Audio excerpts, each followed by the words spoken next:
नमस्कार दोस्तों, देव के म्यूजिक चैनल में आप लोगों का स्वागत है। सर, कड़वी जरूर है लेकिन यह सत्य है। जब जीवन में समझ बढ़ती है तो इंसान मौन रहना पसंद करता है, पर जब अभिमान बढ़ता है तो इंसान अधिक बोलना पसंद करता है। विश्वास एक छोटा शब्द है, उसको पढ़ने में सेकंड लगता है, सोचो तो मिनट लगता है, समझो तो दिन लग जाता है, साबित करने में तो पूरी जिंदगी लग जाती है। एक राजा का जन्मदिन था। सुबह जब वह घूमने निकला तो उसने तय किया कि वह रास्ते में मिलने वाले सबसे पहले व्यक्ति को आज पूरी तरह से खुश व संतुष्ट करेगा। उसे एक भिखारी मिला। भिखारी ने राजा से भीख मांगी तो राजा ने भिखारी की तरफ एक तांबे का सिक्का उछाल दिया। सिक्का भिखारी के हाथ से छूटकर नाली में जा गिरा। भिखारी नाली में हाथ डालकर तांबे का सिक्का ढूंढने लगा।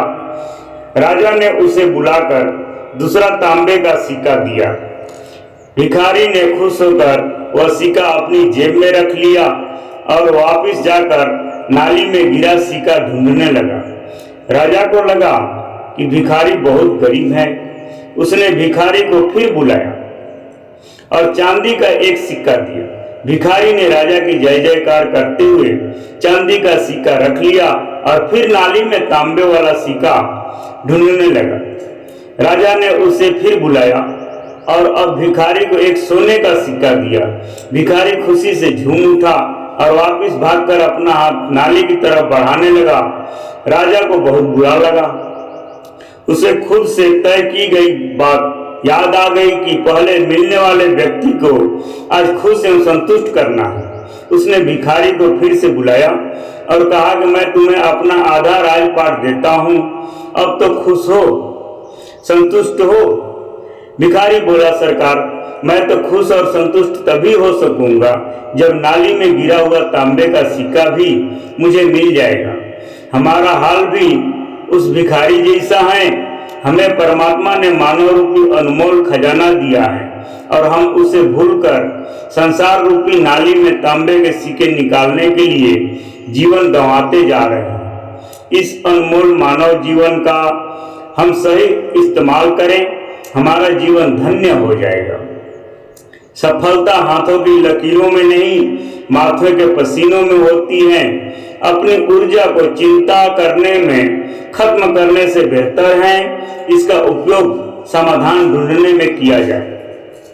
रिश्तों की कदर भी पैसों की तरह करनी चाहिए, क्योंकि दोनों को कमाना मुश्किल है पर गंवाना आसान है। गलती जीवन का एक पन्ना है, लेकिन रिश्ता पूरी एक किताब है। जरूरत पड़ने पर गलती का एक पन्ना फाड़ देना, लेकिन एक पन्ने के लिए पूरी किताब कभी न खोना।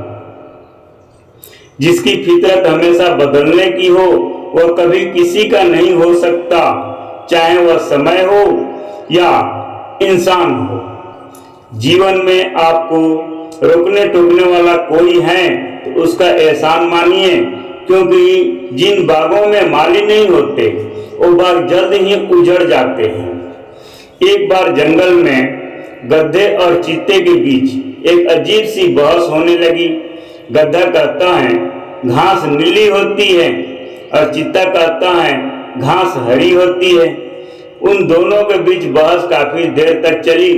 फिर उन दोनों ने फैसला लिया कि घास नीली होती है या हरी होती है, इसका फैसला जंगल का राजा करेगा। फिर वह दोनों जंगल के राजा शेर के पास जाते हैं। शेर के पास रोज सभा बैठा करती थी और सारे जंगल के जानवर वहां उपस्थित हुआ करते थे। जब गधे और चीते का केस राजा के पास आया तो शेर ने पूछा, बताओ क्या परेशानी है?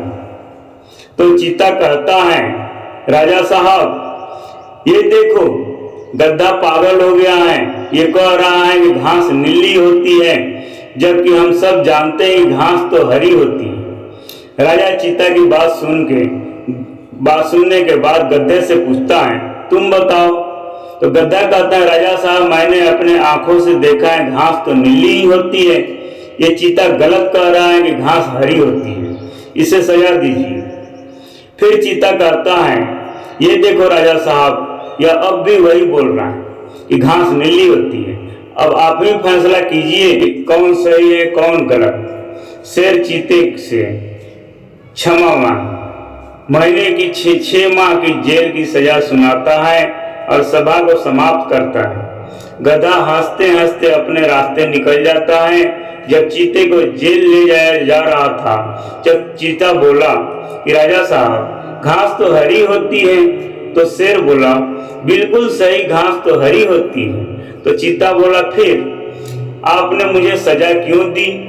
शेर ने कहा, तुम्हें सजा इस बात की नहीं मिली है कि घास नीली होती है या हरी, तुम्हें सजा इस बात की मिली है कि तुम्हारे जैसा बुद्धिमान जानवर भी इस गधे से बहस करके अपना कीमती समय खराब कर रहा है। फिर शेर वहां से चला जाता है। इस कहानी से हमें पता चलता है कि गधे के लिए हमेशा घास नीली ही रहेगी और ऐसे कई लोग आपको मिलेंगे जो बिल्कुल भी आपकी बात नहीं मानेंगे, आप चाहे कितना भी उन्हें समझा लें, क्योंकि वो पहले से ठान कर बैठे हैं। इसलिए ऐसे लोगों पर अपना कीमती समय बर्बाद नहीं करना चाहिए। इससे हमें यह सीख मिलती है कि सबसे ज्यादा जरूरी यह है कि कभी भी किसी मूर्ख व्यक्ति से बहस ना करें, क्योंकि ऐसे लोगों से बहस करके सिर्फ अपना समय ही वेस्ट करना होता है। दोस्तों, यह वीडियो कैसी लगी कमेंट में जय बजरंगबली अवश्य लिखना। वीडियो अच्छी लगी हो तो कृपया लाइक शेयर और सब्सक्राइब करना न भूलें सर। धन्यवाद।